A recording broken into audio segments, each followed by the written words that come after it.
Hello and welcome दोस्तों, आप देख रहे हैं एनबीटी लाइव और मैं हूं आपकी दोस्त सोनम। यहाँ हम आपसे और आपकी हेल्थ से जुड़ी हुई बहुत सारी बातें करते हैं। तो आज इसी कड़ी में एक और टॉपिक पर बात करेंगे, जो एक सिंड्रोम है उसके बारे में जानेंगे कि वो सिंड्रोम क्या है, क्यों होता है और इसके लक्षण क्या हैं और इसे कैसे ठीक कर सकते हैं। चलिए शुरू करते हैं। तो जैसे मैंने बात की कि एक सिंड्रोम के बारे में हम बात करने वाले हैं, वो सिंड्रोम ये है कि जब आप बहुत ज़्यादा थका हुआ महसूस करते हैं, जब आप रात को 8 से 9 घंटे की नींद भी ले लेते हैं और उसके बाद सुबह उठने के बाद भी आपको थका हुआ महसूस होता है, आपका बदन टूटता है और आपको उठने में बहुत दिक्कत होती है। उठने के 1 घंटे बाद तक भी आप ऐसा फील करते हैं कि यार बस अब सो जाएं और एक बार और नींद ले लें, ये महसूस होने लगता है। तो ये एक तरह का सिंड्रोम है जिसे कहते हैं क्रॉनिक फटीग सिंड्रोम।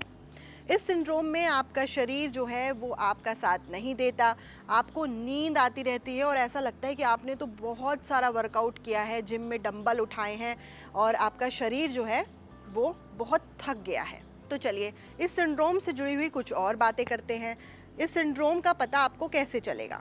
तो क्रॉनिक फटीग सिंड्रोम एक ऐसी स्थिति है जिसमें हर वक्त आप ये महसूस करते रहेंगे कि अब आपको रेस्ट चाहिए, अब आपको आराम करना है। थकान बरकरार रहेगी और आराम करने के बावजूद भी आप इस सिंड्रोम में थका हुआ ही फील करते रहेंगे।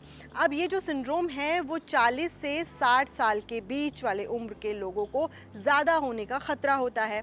इस समस्या में ज़्यादातर मेल्स के अकॉर्डिंग फीमेल्स को देखा गया है और अगर हम इसके लक्षणों की बात करें तो फीमेल्स को इसके लक्षण जानने बहुत ज़्यादा ज़रूरी है, क्योंकि ये फीमेल्स को ज़्यादा अटैक करता है, जिसमें आपको उठने के 1 घंटे बाद ही वो लक्षण दिखाई देने लग जाएंगे।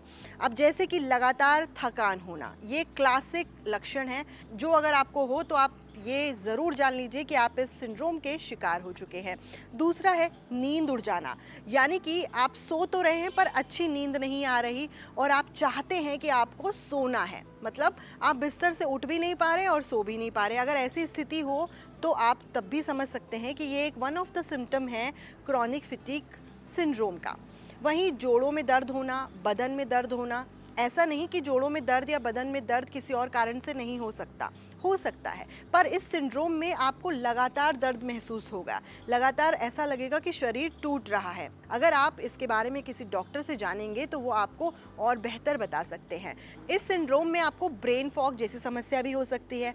इसमें आपकी मेमोरी जो है वो बहुत धुंधली हो जाती है और आपको बहुत सारी चीज़ें कहीं रख कर भूल जाना या किसी का नाम भूल जाना या फिर कुछ ऐसी चीज़ें जो बहुत इंपॉर्टेंट होती हैं और एकदम से आपके दिमाग से चली जाती हैं, ये प्रॉब्लम भी आपको इस सिंड्रोम में हो सकती है। वहीं क्रॉनिक सिर दर्द भी एक इसका मेन सिम्टम हो सकता है। इसमें आपको सर में दर्द लगातार महसूस होता रहता है, ऐसा लगता है कि कोई आपके सर में कुछ चुभा रहा है या कोई ऊपर से बहुत ज़्यादा हंटर मार रहा है, ये सिम्टम्स आपको हो सकते हैं। वहीं आपको बाहों के नीचे लिम्फ्स में सूजन भी हो सकती है, यानी कि आपको थोड़ा इन्फ्लेमेशन भी फील हो सकता है। वहीं छोटे छोटे काम में आप बहुत थका हुआ महसूस करना। अब छोटे काम मतलब जैसे कि आप नीचे झुक रहे हैं, सामान उठा रहे हैं या फिर चेयर खिसकाना, टेबल खिसकाना या फिर एक बर्तन को ले जाकर किचन से रखना या किचन से कोई बर्तन लाकर दूसरे कमरे में रखना, इसमें भी आपको थकान महसूस हो सकती है। सोचिए कितने छोटे छोटे काम हैं और ये तो फट से हो जाने चाहिए, लेकिन अगर आपको इनमें भी प्रॉब्लम महसूस हो रही है तो आप इस सिंड्रोम के शिकार हो सकते हैं।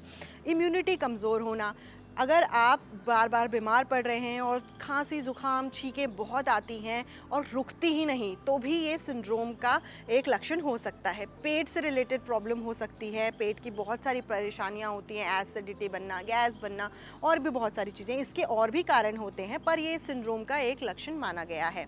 वहीं लाइट, साउंड या महक से आप बहुत सेंसिटिव हो जाते हैं, जैसे कि ज़रा सी साउंड सुनाई दी और आप इरिटेट हो गए, या फिर आपको कोई भी स्मेल से दिक्कत होने लगती है, आपको लगता है कि यार मैं भाग जाऊं, नहीं मेरे को सूंघा नहीं जा रहा, या लाइट बहुत ज़्यादा पड़ती है तो आप अपनी आंखें नहीं खोल पाते। ये अक्सर इस तरह के सिंड्रोम वाले लोगों के साथ होता है। अब हमने लक्षणों की बात तो कर ली, लेकिन अब आप बताएंगे कि इससे आप छुटकारा कैसे पा सकते हैं। देखिए, कोई भी चीज़ अगर आपके शरीर में घट रही है या आपके साथ हो रही है तो वो सबसे बड़ा प्रॉब्लम आपके लाइफस्टाइल का है। अगर आप लाइफस्टाइल में बदलाव करते हैं तो आपको बहुत सारे बदलाव अपनी हेल्थ में देखने को मिलेंगे।